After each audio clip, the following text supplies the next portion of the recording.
Os ouvintes da Rádio Senado, telespectadores da TV Senado.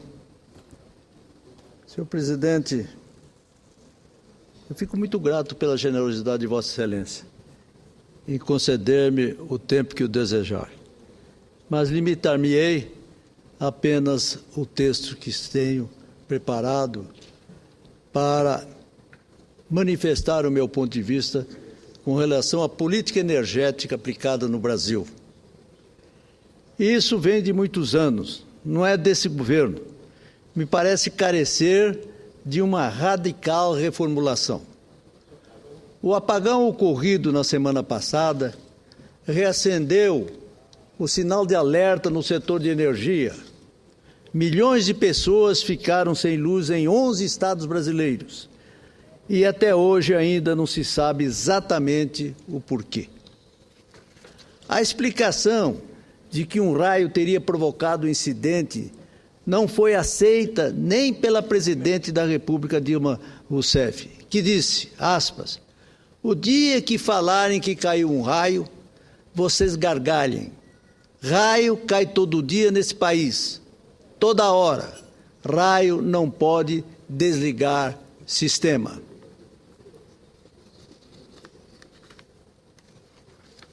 Como se vê, senhor presidente e senador Roberto Requião, a principal hipótese apresentada pelo Operador Nacional do Sistema Elétrico para explicar o blackout foi desacreditada. O fato é que todas as térmicas estão ligadas. Os reservatórios das principais hidrelétricas baixaram ainda mais. E o preço da energia aumentou. De acordo com o modelo computacional que acompanha a operação do sistema, as regiões Sul e Sudeste deveriam cortar em 5% o consumo de energia. Reportagem do jornal O Estado de São Paulo destaca que, segundo a Associação Brasileira de Investidores em Produção de Energia, a ABIAP, o planejamento da expansão do sistema está muito aquém da demanda.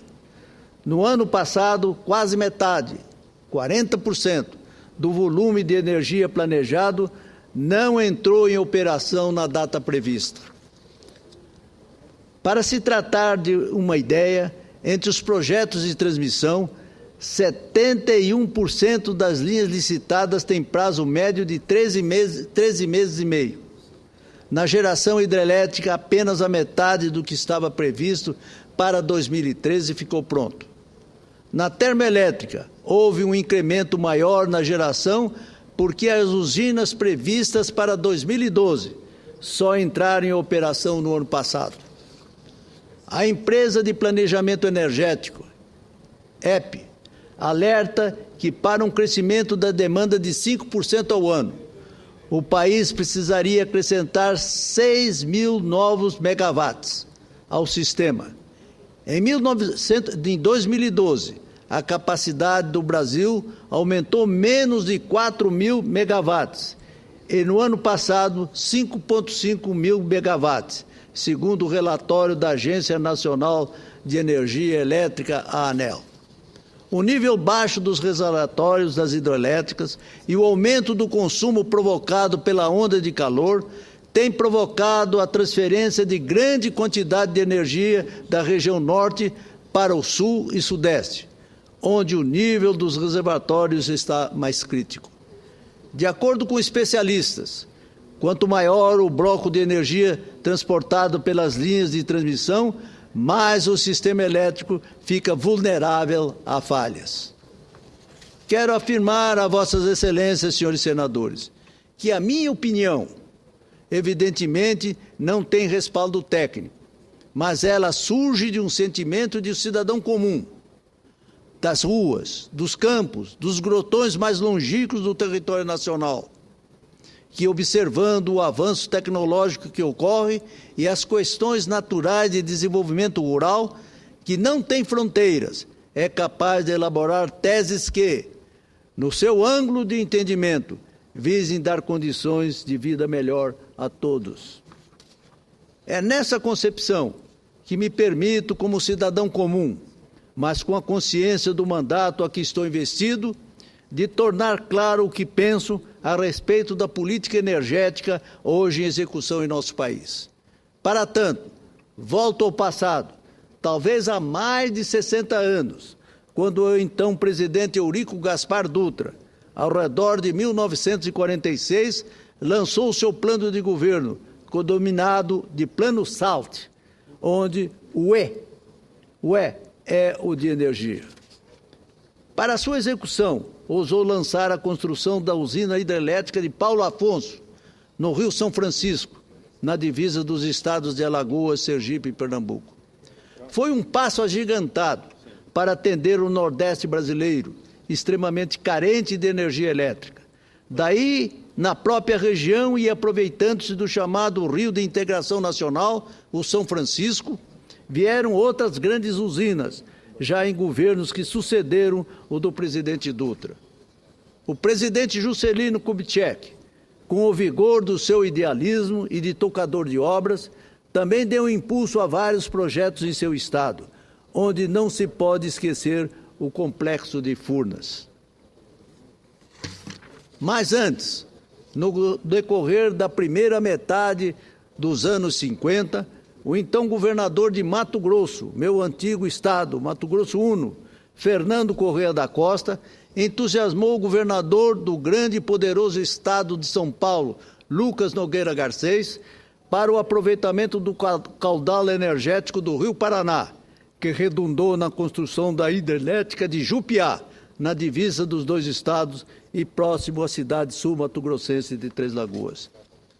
Ademais, dentro do mesmo projeto, o chamado Complexo de Urubupungá, posteriormente implantado a usina de Ilha Solteira, a montante da usina de Jupiá, também na divisa entre os dois estados.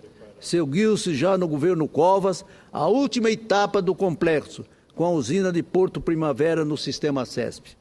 Foram 3 empreendimentos hidroenergéticos que, durante mais de 3 décadas, abastecem as necessidades de desenvolvimento econômico e social de ambas as regiões daqueles estados, que, interligados ao complexo de Furnas e Minas, sustentaram a demanda de energia elétrica na região mais populosa de nosso país. No governo do presidente Geisel, continuado no governo do presidente Figueiredo, constituiu-se outro orgulho da engenharia nacional, a de Itaipu, também com águas do Rio Paraná, na divisa do Brasil com a República Irmã do Paraguai, que ainda atende aos reclamos da população brasileira. Agora, senhor presidente, temos aí 2 projetos em andamento, e uns já com aproveitamento como Tucuruí, e outros em execução como de Giral, Santo Antônio e Belo Monte, apenas para citar esses. Fiz esse breve relato para ressaltar a vossas excelências o muito que já se fez e lembrar da necessidade de investimento que ainda obrigatoriamente o Brasil terá que fazer nesta área. Já está muito claro que os apagões que ocorreram no governo do ex-presidente Fernando Henrique Cardoso serviram de motivo para a eleição do então presidente Lula. E hoje inicia-se um processo de desgaste eleitoral para a atual presidente, a senhora Dilma Rousseff. Nós, brasileiros, chegamos a um ponto que não admitimos nem por um minuto a escuridão, nem por um minuto a queda das comunicações telefônicas e das redes sociais. É por isso que estamos questionando as razões pelas quais ocorreu o mais recente apagão, que, partindo das redes de transmissão de Tucuruí, atingiram a região Centro-Sul. Permitam, excelências, levantar uma hipótese. Tudo o que aconteceu da energia, mas por deficiência dos seus sistemas de distribuição, tenho para mim que, se ele fosse setorizado, ou seja, energia para o Norte e Nordeste, ou melhor, produzida nessas regiões, seria para abastecimento delas próprias. Da mesma forma que a que se produz hoje e as que forem implantadas no futuro na região Sul, seriam para beneficiar prioritariamente as suas populações. A chamada interligação de sistemas que poderia ocorrer apenas em casos extremos, para evitar o que hoje ocorre, de que a interrupção proveniente da geração energética de uma região afetasse, como afetou a outra, circunstância que ocorreu evidentemente por um descuido técnico, oriundo talvez em razão de uma política de suspensão por economia da geração de energia produzida em outra região. Ou seja, suspensão, admitamos, da geração da turbina de Itaipu para utilizar a de Tucuruí. Enfim, senhor presidente, agora senador Cristóvão Buarque, é sempre assim. O governo só se preocupa, como diz o adágio popular, após a porta ser arrombada. Infelizmente, no Brasil, isso já se constitui a tradição do atraso. Esta, senhor presidente, a minha manifestação, a minha observação, como cidadão comum, repito, mas responsável hoje por um mandato que me delegou o povo do Mato Grosso do Sul, que reclamo do governo federal maior atenção à questão da política energética de nosso país. A situação como se encontra atualmente não se pode mais sustentar, tendo em vista o extraordinário progresso da nossa economia, do desenvolvimento social do nosso povo, que deve se acompanhar por ações positivas do governo. Mas, senhor presidente, eu não poderia deixar aqui, ao finalizar esse meu modesto pronunciamento, de agradecer inicialmente ao senador Paulo Paim, pela gentileza que me concedeu, da precedência à sua, de falar desta tribuna. E também para enaltecer pelo relatório que fez do projeto de minha autoria de número 47 de 2013, que acrescenta parágrafo ao artigo 457 da Consolidação dos Trabalhadores e que se resume na concessão de um percentual para os empregados a título de comissão nas vendas que procedessem nas empresas que trabalham. Esse projeto, senhor presidente, devo rememorar, é originário daquele que apresentei quando deputado federal na década de 80. Quando deputado, tentei sinceramente insistir na aprovação do projeto. Infelizmente, quando deixei a Câmara dos Deputados em 1990 para cumprir outra missão no Tribunal de Contas do meu estado, o projeto estava em andamento.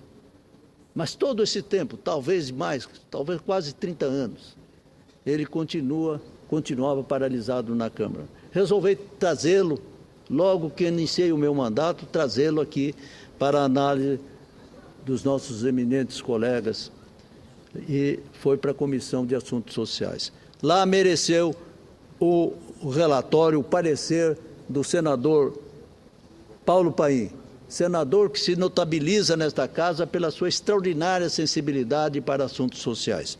Ele apresentou um substitutivo que consubstanciava as pretensões não só dos comerciários, mas também dos empresários ligados à área de comércio. Chegou-se a um consenso, e esse consenso resultou num substitutivo que foi aprovado unanimemente em caráter terminativo na Comissão de Assuntos Sociais. Quero aqui, senhor presidente, louvar o gesto do senador Paulo Paim pelo trabalho extraordinário que fez de conciliar os interesses das duas importantes classes do nosso comércio, como também ressaltar o empenho do presidente da comissão, o nobre senador Valdemir Moca, do meu estado.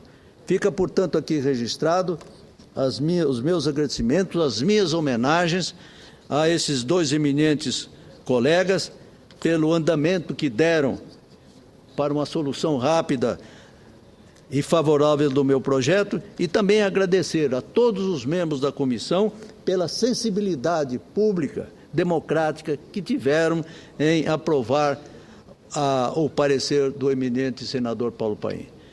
Senhor presidente, é o que me cabe dizer nesse instante e sou muito grato a Vossa Excelência pela generosidade do tempo que Vossa Excelência e o senador Roberto Requião me concederam.